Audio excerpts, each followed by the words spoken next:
Our society has countless images, ideas, and stereotypes about change agents. People who help an organization transform by improving business process and interpersonal interactions. Whether influencing fashion, business, art, entertainment, science, politics, or law, these change agents have and continue to positively impact today's society on so many levels. And today, we are proud to share the story of these business owners, coaches, innovators, and thought leaders from various industries who are eager to educate, inspire, and motivate you. This is Our Voices on the voice of Nassau Community College, 90.3 WHPC. Welcome to Our Voices, powered by the Nassau Community College Foundation. My name is Natasha Nurse. I'm the owner and co-founder of Dressing Roommate, co-host of Woke and Free, and the lifestyle editor for Plus Model magazine. And this show is focused on highlighting the amazing work of powerful change agents who have a great message to share with the world. And I'm really excited to be speaking with Jason Schuler today because he's the founder and CEO of Drink More Good, which is a drink that I literally cannot get enough of. But before we get there, let me tell you a little bit more about who he is. So Jason Schuler is the founder and CEO of Drink More Good, which was founded in late 2012 with one goal in mind: to make this world a better place. With 20 years of hospitality industry experience, Schuler started Drink More Good from behind a bar as the demand for his syrups and mixers grew. Through their products, services, and resources, Schuler continues to grow Drink More Good as an industry leader in the handcrafted beverage manufacturing space. He does this while also operating on a triple bottom line: people, planet, and profit. Paying livable wages, sourcing responsibly, caring about communities both near and far are all core missions of Drink More Good, in addition to striving for a profitable bottom line. Global impact through local success. So without further ado, Jason, how are you? I'm doing wonderful. Thanks so much for having me on tonight. Absolutely. So first, I'd love to just hear a little bit more about how Drink More Good came to be. Yeah, sure. So I'm a Hudson Valley native. After schooling, I went out and lived in LA for 7 years. Mm-hmm. I was fortunate enough to work under some really amazing people out there. I learned how to make syrups and mixers, cocktail bitters, all about classic cocktail culture. And when I came back to New York, I was running a cocktail program in Peekskill at a bar called Gleason. And I was just kind of geeking out on syrups and mixers for use in my cocktail program there. Mm-hmm. And one night, one of my regulars asked for 9 bottles of a syrup that I was making as Christmas presents for his friends and family. So, I thought to myself that if this guy is willing to give these to his friends and family as Christmas presents, maybe I have, an idea worth pursuing. So.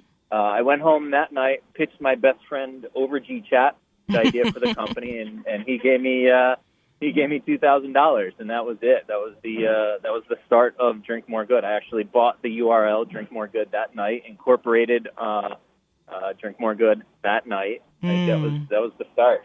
That's amazing! Wow. And how did you come up with the company name? Well, it was about 2 hours of searching available URLs and just coming up with ideas. I knew that I wanted to have a strong social mission right from the start. So even that night, I knew that if I was going to have a successful company, I wanted it to have a positive impact on this world. I didn't want to just have an idea and try to get rich off it. It was really important for me, even from hour one, really, that it affected this world and people's lives positively. So,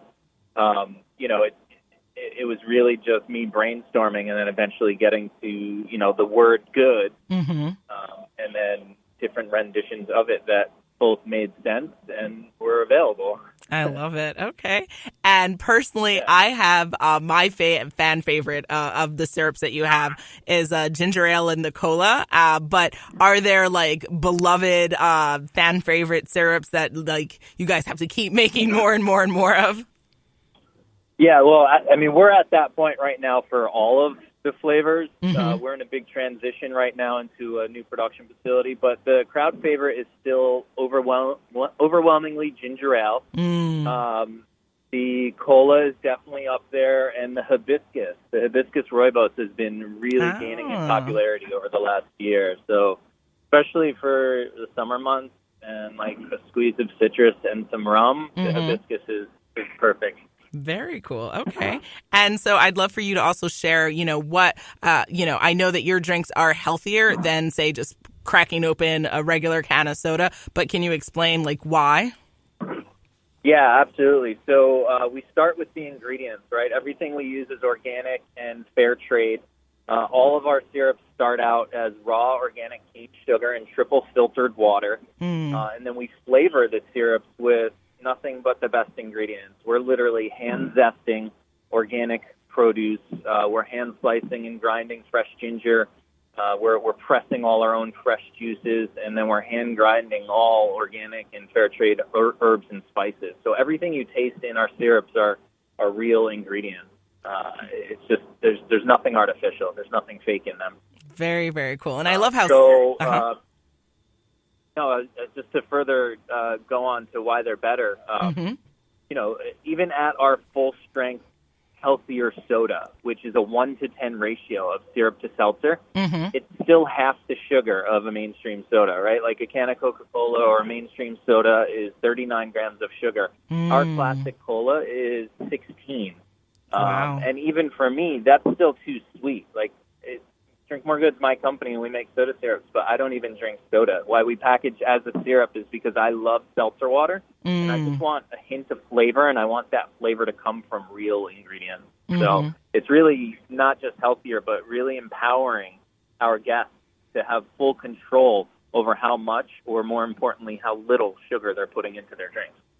That is super important, especially given just how many warnings that are like out on media and by various, medical thought leaders who are saying like sugar is really like the bringing down a lot of people in their health conditions. And it's also just not a good situation for our children, for adults, for our elder people. What do you think it's going to take for people in our society to like majorly shift in how they consume sugar and the types of things that they're putting in their body?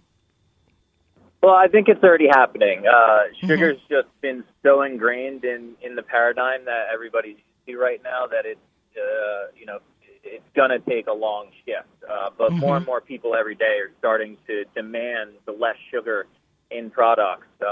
Even with us, like we encounter that all the time where we'll lose a guest just because it is still a sugar-based product. But we even recognize that need too. And, we're a startup, so as we're growing, we're exploring opportunities for sugar alternatives as well. So, we don't drink soda, but for soda drinkers, ours is a better option. Plus, it's a good way to transition to a less sugar-filled option. But I think the change is inevitable. I think it's already happening. We're definitely seeing it out in the field. And I think people are waking up to the fact that sugar in your diet is not a good thing. So, what's the first step to cutting something out is scaling it back, right? Absolutely. You are listening to Our Voices on the Voice of Nassau Community College, 90.3 WHPC. My name is Natasha Nurse, and my guest today is Jason Schuler, the founder and CEO of Drink More Good. So with 20 plus years, right, in the hospitality industry, what would you say was the most meaningful lesson that you learned that you were able to put into your company in this new venture? Well, there's a couple things, really. One is passion. I'm a firm believer that if you're going to be successful at something, you have to be authentically passionate about it. More Good is only what it is, or that aha moment only ever came about because, I was spending countless hours at the end of, really long days geeking out, blending herbs and spices in my kitchen at home and making these syrups that were then put in front of people. So, one, discovering a passion, and then really it just comes down to being able to take a risk. I saw an opportunity. I very easily could have just had my regular take those bottles as Christmas presents and that would have been the end of it. But I saw an opportunity, and I was willing to take a risk and challenge myself to work really hard for something that had, a relatively low chance of success. But I believed in my idea, I believed in myself, and I was willing to work hard for it. So, I guess the most valuable thing is persistence, right? Like being able to have an idea and then just follow through on it and never really allow yourself to quit on something that you truly believe in. Absolutely. And with your entrepreneurial journey so far, do you, like, based on where you are right now, how did it compare to where you thought you would be, maybe, right? Because you've been at this for a couple of years now, right? So, I always love to learn more from other entrepreneurs and people who are building businesses and empires. Like, what does your business, how it looks now, how does that compare to what you thought it would look like in your mind? Yeah, so what's really cool about what we've been doing is, we have a retail store, and this is the analogy I like to make whenever somebody asks me about, like, where we are compared to where we plan to be. From day one, we knew this was going to be a very organic growth for a company. And just like in our retail store where all of our shelves are on casters and we constantly move our shelving units around and redesign our space, that's kind of how the business model's been evolving as well. We knew that we didn't really know what it was going to become. So we allowed ourselves to be amenable to change. And as opportunities have arose, we've chosen to take the company in a different direction at certain times to capitalize on those opportunities. Like, when I first started, I was making these syrups in the kitchen of the restaurant and bar that I was bartending at from 6 o'clock at night till 1 a.m, and then lock the door and use that kitchen because I couldn't find a kitchen that was affordable or accessible to me as a beverage entrepreneur. So when we had the opportunity to build our own kitchen, we opened our doors to other food and beverage entrepreneurs and built it as a commissary. There was never an original intention to have a commissary as a part of Drink More Good, but the demand for that amenity in the community showed itself, and we had an opportunity to provide it, so we did. I love that. Wow. A similar instance of that was when we started looking for a co-packer, right? We started growing to the point of needing to really scale our production. We went out there looking for co-packers, and I was never satisfied with the co-packers that I found that were, they were either not working with real ingredients or they weren't willing to work with minimum order quantities that made sense for our cash flow or our needs. So we created that model of co-packing. We took the risk on and we scaled our production, and now we're a co-packer for 6 other brands. Oh, wow. So the company has gone in completely different directions than, when I started out at a farmer's market and like a single local grocery store. That's so awesome, though. That's very, very cool. And what were... it keeps it interesting, for sure. I can imagine. What were, key resources that you use to continue to grow and keep moving forward? Because, that sounds very interesting to see how things have changed, as you're saying, where you didn't imagine you would go X, but you did, and it's been working out. So we've always, since day one, been very bootstrapped and very internal with our growth. We've never taken in a large amount of outside capital, and it's really honestly what's been fueling us at points of growth are our friends and family that see the impact we're having and see the good that we're actually doing with our hard work and passion, and they're supporting us at certain points, or more importantly, and what we enjoy even more, getting involved, right? My father retired 2 years ago, and I put him to work the day after he retired.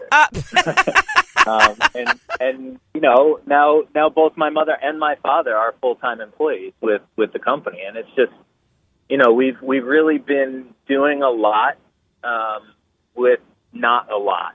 And to me, I think that's the most impressive thing, is that we've built this company on pure passion and persistence. We're really doing a lot with a little right now. So I love that. Amazing. You are listening to Our Voices. My name is Natasha Nurse. More with my guest, Jason Schuler, the founder and CEO of Drink More Good, next on the Voice of Nassau Community College 90.3 WHPC.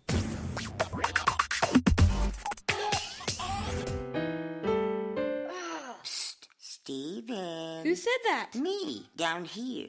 What are you, a yellow booger? I'm a banana slug, Steven. Well, what are you doing in my room? I'm your sense of adventure. Don't you remember me? Don't you know that we miss you? Miss me? Who misses me? You know, all your friends in the forest, the tree.